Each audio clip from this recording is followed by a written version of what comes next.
जिस मंशा को लेकर भारतीय जनता पार्टी आगे बढ़ी कि इस देश के संविधान को बदलने के नियत से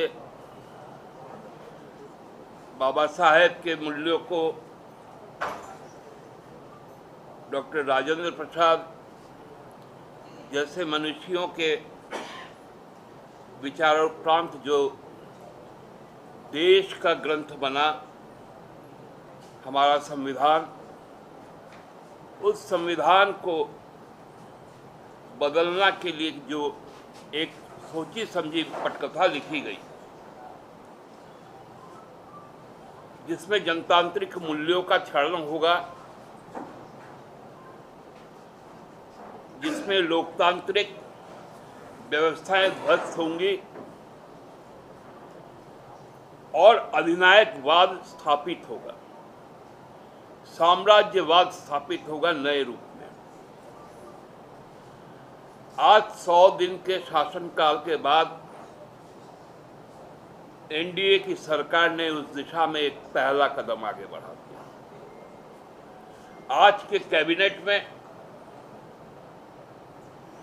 इस देश में वन नेशन वन इलेक्शन के प्रस्ताव जो पूर्व राष्ट्रपति रामनाथ कोविंद जी के अध्यक्षता में एक कमेटी गठित की गई थी, उस रिपोर्ट को लागू कर दिया गया और इसकी तिथि भी लगभग एक प्रारूप के तहत 29 का चुना गया, 2029 का चुना गया और जो लगभग पूरे देश में लोकतांत्रिक संस्थाएं हैं, देश की लोकसभा, राज्यसभा, विधानसभा, विधान परिषद, जिला परिषद, ग्राम पंचायत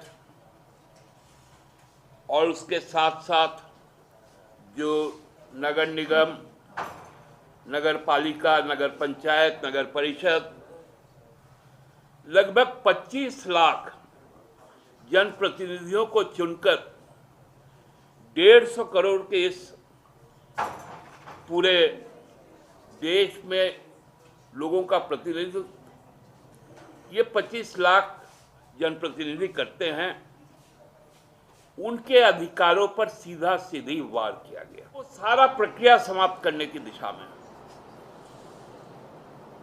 क्योंकि यही भारतीय जनता पार्टी निर्वाचित सरकारों को, उनके अधिकारों को काटती है,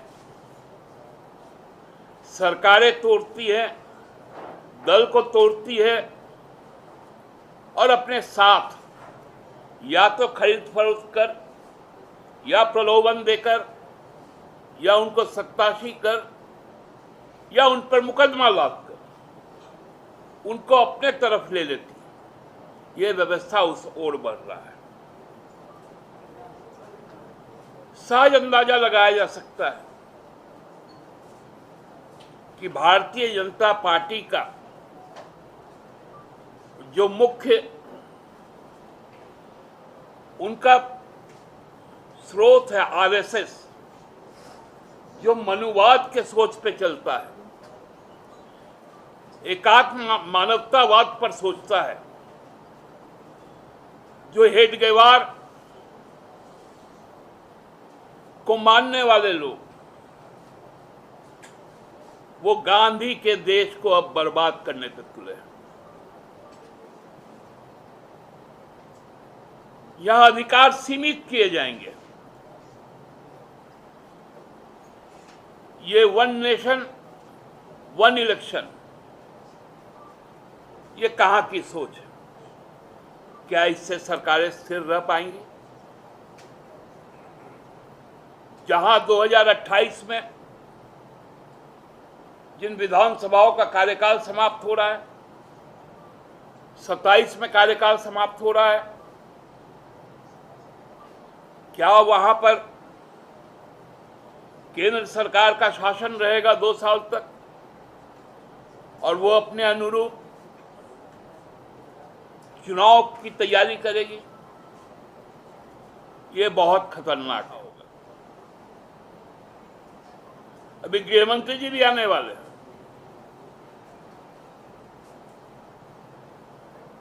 भारतीय जनता पार्टी को आज के दिन में कोई नहीं बचा सकता, और आज के कैबिनेट के फैसले ने यह तय कर दिया है कि इस देश का अगला स्वरूप क्या होने जा रहा है। यहां कई भाषाएं हैं। आप कैसे करेंगे वन नेशन वन इलेक्शन, जब हर स्टेट का अपना अपना पर्व होता है, हर धर्म का अपना अपना पर्व होता है। हम लोग बांग्ला में एक कहावत है, 12 मास 13 पावन, मतलब 12 महीना में 13 उत्सव होता है। जब यहां का मकर संक्रांति है, हमारा जो सोहराय है, संताल परगना का सोहराय और कोहलान का सोहराय, इनके बीच में अंतर। कौन सा ऐसा प्रदेश है जहां पर हर माह कोई ना कोई फेस्टिवल चलता हो,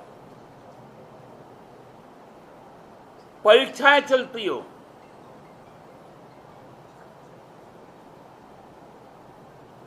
वहां नौकरी देने की प्रक्रिया चलती हो, हर राज्य सरकार करती है। अब आप राज्य सरकार को उन चीजों से रोकने जा रहे हैं कि आप न इस देश में त्योहार मना पाएंगे, न बच्चों को आप परीक्षाएं लेने देंगे,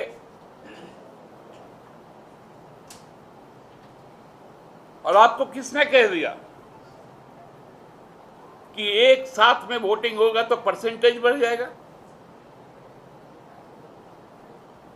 ये कौन सा साइंटिफिक आकलन? ये तो इलेक्शन कमीशन का आकलन है कि जितने वोट कास्ट होते हैं गिना उससे ज्यादा है जाता है। इस बार के लोकसभा चुनाव में जितने मतदान हुए, मतगणना उससे कहीं ज्यादा हुए।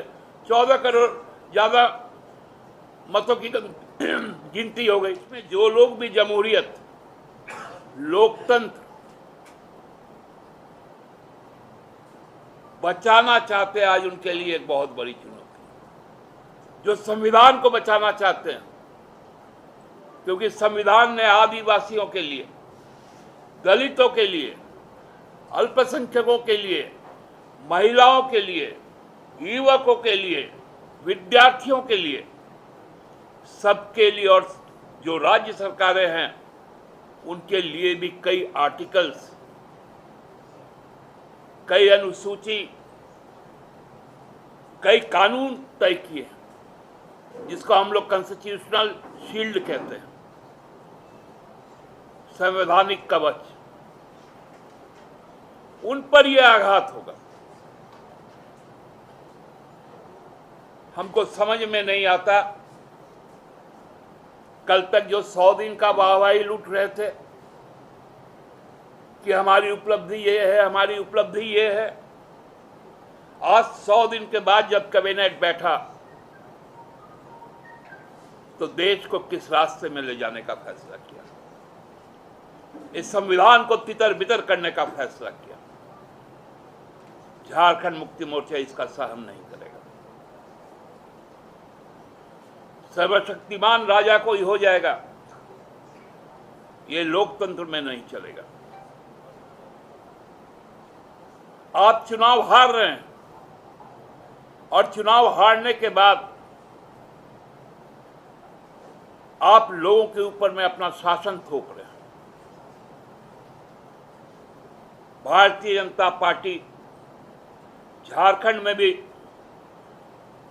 कल तो राष्ट्रपति महोदया आ रही हैं, उसके बाद से उनके कई नेता आएंगे, कई जगहों पर जाएंगे। उनके नेताओं के मुंह से जो बातें निकल रही हैं, प्रधानमंत्री भूत की चर्चा करते हैं, प्रधानमंत्री जी भूत की चर्चा करते हैं और भूत भगाने के लिए भी लोग आ जाते हैं। हमारे यहां पर जो परंपरागत शासन व्यवस्था है, जो हम कह सकते हैं कि जो आदिवासी जो परंपरा है, जिसमें सामुदायिकता, सामूहिकता इसके मूल में है, और जो वैशाली जहां जनतंत्र की स्थापना हुई, उस पूरे परंपरा पर यह कुठाराघात है। और ये असंभव और अतार्किक है। हम लोग सब जानते हैं, हमारे जो संविधान में जो वर्णित है, जो सरकार की व्यवस्थाएं वर्णित है, कि जो सदन के अंदर में जिनकी सबसे ज्यादा, जिन गोष्ठी की, जिन राजनीतिक दल की जो सबसे बड़ी संख्या होगी, बहुमत होगी,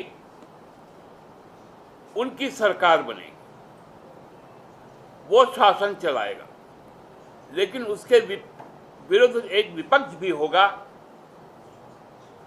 जो समय समय पर सरकार की आलोचनाएं भी करेंगे और जनहित के मुद्दों को सामने लाएंगे।